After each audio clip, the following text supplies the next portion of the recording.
இது அடுத்த பாசத்துல தூமணி மாடத்து சொத்து விளக்கெரியா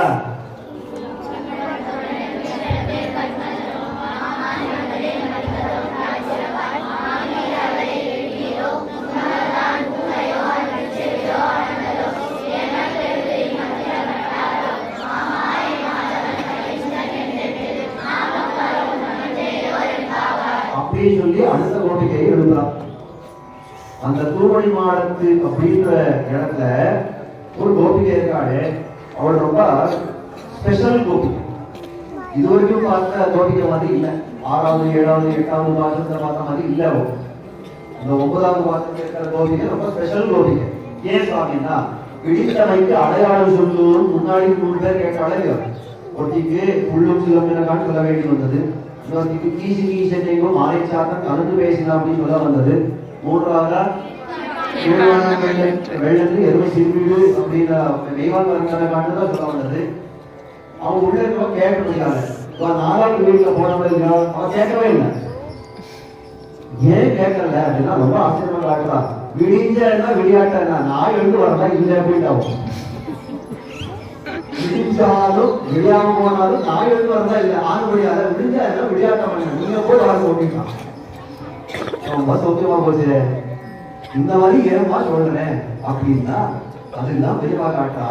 இவன் இருக்காளே, இந்த கோபிகை இருக்காளே, இவன் எப்பேற்பட்டவன்னா நான் போய் கண்ணனை சேவிக்கணும்ன்றது நம்ம டிக்ஷனரியில கிடையாதுதான்.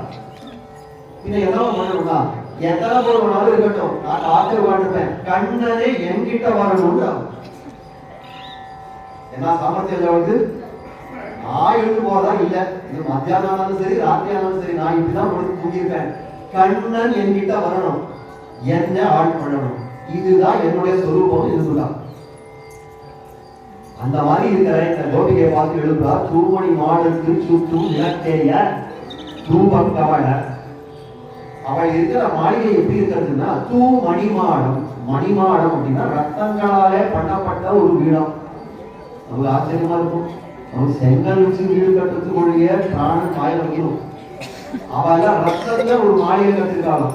அந்த ரத்தத்தை மாளிகை யார் கட்டி கொடுத்தாங்க? கண்ணன் மேல கட்டி கொடுத்துருக்காங்க. என்ன இருக்க சுவாமி, கண்ணன் நமக்கு எல்லாம் இந்த மாதிரி பண்ண கொடுக்க மாட்டானா? ஒரு கோபிகள் மட்டும் தானா?